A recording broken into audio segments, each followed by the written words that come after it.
நமக்கே தெரியும், நம்ம உலகநாயகன் கமலஹாசன் பார்த்தீங்கன்னா, இந்த ஏஐ டெக்னாலஜி படிப்பை படிப்பதற்காக அமெரிக்கா சென்று சில மாதங்களே ஆயிடுச்சு.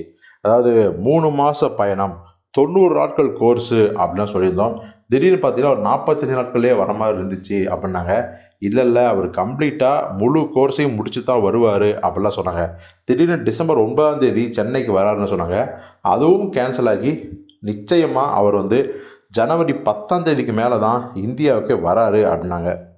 இதை கேள்விப்பட்ட கமல் ரசிகர்லாம், எப்பா அவர் எப்போவோ வரட்டும், ஆனால் அவருடைய அடுத்த படம் என்ன தான் ஆச்சு, என்ன நிலைமையில தான் இருக்குது அப்படிங்கிறது தெரியலையே அப்படின்னு தொடர்ந்து சொல்லிட்டு இருந்தாங்க.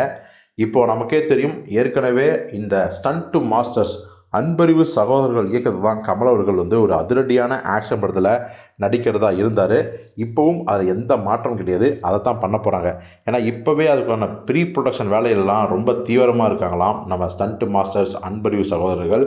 ஸோ இது குறித்து அடுத்த கட்டமாக என்ன பண்ணலான்னு யோசித்தவங்க நேராக அமெரிக்காவுக்கே போய் கமலஹாசனை சந்தித்து இதுவரைக்கும் அந்த படத்துக்கான என்ன ப்ரீ ப்ரொடக்ஷன் வேலைலாம் பண்ணியிருக்கோம் அப்படிங்கிறத பகிர்ந்துக்கிட்டாங்களாம்.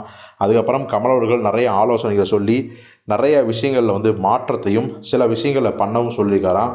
ஸோ இப்போது 2 பேரும் கமலை சந்தித்த அந்த ஃபோட்டோஸ் தான் பயங்கர வைரலாக ஷேர் ஆகிட்டு இருக்குது. ஸோ கமலும் பார்த்தீங்கன்னா இப்போ கோர்ஸை முடிக்க போகிறார். இன்னும் ஒரு 20 நாட்களில் அநேகமாக சென்னைக்கே வந்துடுவார் அப்படின்னு தான் சொல்கிறாங்க. வந்த உடனே அதிரடியாக இந்த படத்தோட ஷூட்டிங்கை ஆரம்பிச்சிருவாங்களாம். ஸோ படமும் பார்த்தீங்கன்னா மிகப்பெரிய ஒரு ஆக்ஷன் படம். அன்பறிவு மாஸ்டர்ஸ் ஸ்டண்ட் மாஸ்டர்ஸ் கேட்கவே தேவையில்லை.